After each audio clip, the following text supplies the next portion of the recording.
students. I hope you all are safe at your homes. Here also I am very fine, Nana. This is 6th class social. So children, before entering the lesson, what day is today? Yes, today is Monday and the date is July 12th, 2021. Children, what is the name of our first lesson? Can you observe that? Yes, chapter 1, our earth in the solar system.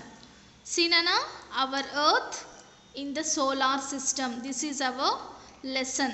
It's our topic. Okay children, in this lesson we are going to learn about understand the celestial bodies and understand different components of the solar system and differentiate between stars, planets and satellites. And the fourth point is recognize that the earth is a unique celestial body. See children, these are the celestial bodies. So what is the meaning of celestial bodies? See Nana, sun, planets, satellites, asteroids, meteoroids, comets, earth, moon, solar system, Milky Way, which means galaxy, universe. So these are all celestial bodies. So which means celestial bodies means ఖగోళ వస్తువులు అంటే స్కైలో అంతరిక్షంలో స్పేస్లో ఉండేటువంటి అన్నిటినీ కలిపి celestial bodies అంటాం. Which means it may be sun or it may be planets, whatever it may be, those are all called celestial bodies. Okay Nana, so turn our paper to second page Nana. So we are entering our lesson. See, in summer months we prefer to sleep on the terrace or in open air, isn't it children?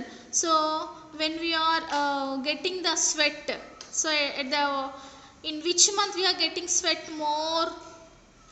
Yes, in the month of in the season of summer. So summer months, all the summer months we are interesting to sleep on the terrace or in the open place. Okay, మన ఇంటి బయట కానీ మన ఇంటి పైన కానీ పడుకోవడానికి ఇష్టపడతాం. At night, what do we observe in the sky? So at the time మనం పడుకొని ఇలా పైకి చూసినప్పుడు ఆ స్కై ఆకాశంలో మనం ఏం అబ్జర్వ్ చేస్తాం నాన్న? ఏమి అబ్జర్వ్ చేస్తాం? The whole sky is visible with many twinkling objects along with these bright objects. అంటే మొత్తం హోల్ స్కై అంటే ఆకాశం మొత్తం కూడా twinkling. What is the meaning of twinkling children? Yes, twinkling అంటే ప్రకాశిస్తూ ఉండడం లేదా మెరుస్తూ ఉండడం. అలాంటి వస్తువులు మనము చూస్తూ ఉంటాం. With these bright objects we also see the moon on most of the days. ఇంకా చాలా వరకు ప్రతిరోజు మనం ఏం చూస్తాం? మూన్ని చూస్తాం. Let us know more about these bodies. So వీటి గురించి మనం ఎక్కువగా తెలుసుకుందాం నాన్న. Okay, see, do you wonder why we can't see the moon and all the brightest tiny object during daytime?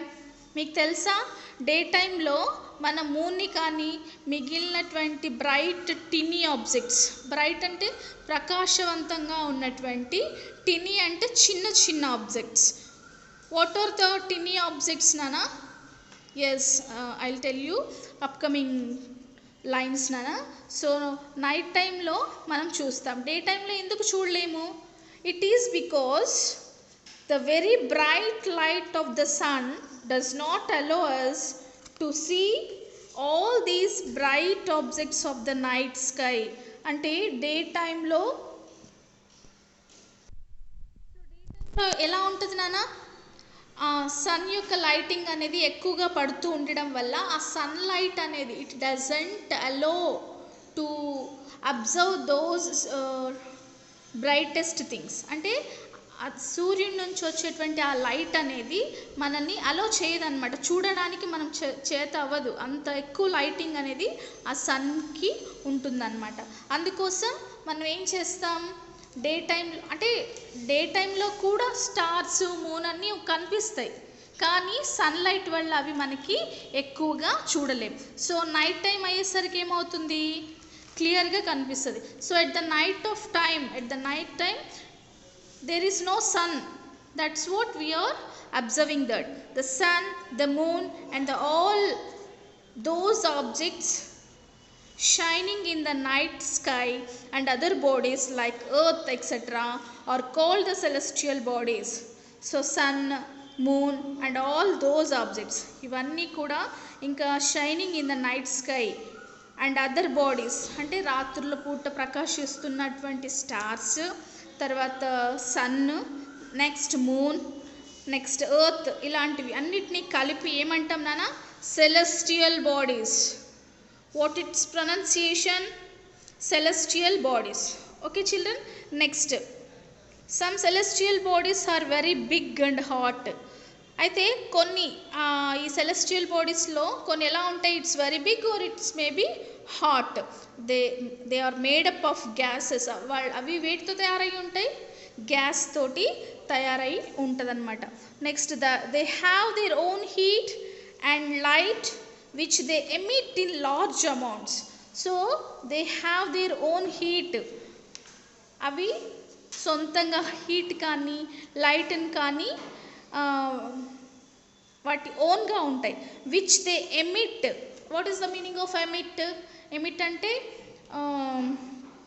వాటిలలో నుంచి వస్తుంటుంది అనమాట, వాటిలలో నుంచి విడుదల అవుతాయి. ఎమిట్ మీన్స్ విడుదల అవుతుంటాయి, ఎక్కువ మొత్తంలో నుంచి హీట్ లైట్ అనేవి వాటి ఓన్గా అవి వస్తుంటుంది. These celestial bodies are called stars. స్టార్సే కదా నాన్న అవి ఓన్గా ప్రకాశిస్తూ ఉండగలిగేది. So the sun is a star. Sun అనేది కూడా స్టార్ అనమాట. Countless twinkling stars in the night sky are similar to the sun. So లెక్క పెట్టలేనన్ని రాత్రుల పూట కనిపించేటువంటి ఇలాంటి స్టార్స్ లాగే సన్ కూడా ఒకటనమాట. But we do not feel their heat or light. కానీ సన్ నుంచి వచ్చేటువంటి హీట్ని లైట్ని మనం తెలుసుకోగలుగుతున్నాం, చూడగలుగుతున్నాం. కానీ ఈ stars, remaining stars, what are the countless stars on the sky at night time, those we do not feel their heat nana, and they look so tiny because they are very far away from us. ఇంకా అవి చూడడానికి చాలా చిన్నగా ఉంటాయి, ఎందుకంటే అవి చాలా దూరంలో ఉన్నాయి మనకి. ఫార్, FAR, ఫార్ మీన్స్ దూరం, చాలా దూరంలో ఉన్నాయి. So I hope you understood this topic nana, these 3 paragraphs. So what are the hard words are there? I understood, I underlined these words nana. So remaining part I'll make you in another video. Until then, stay home, stay safe.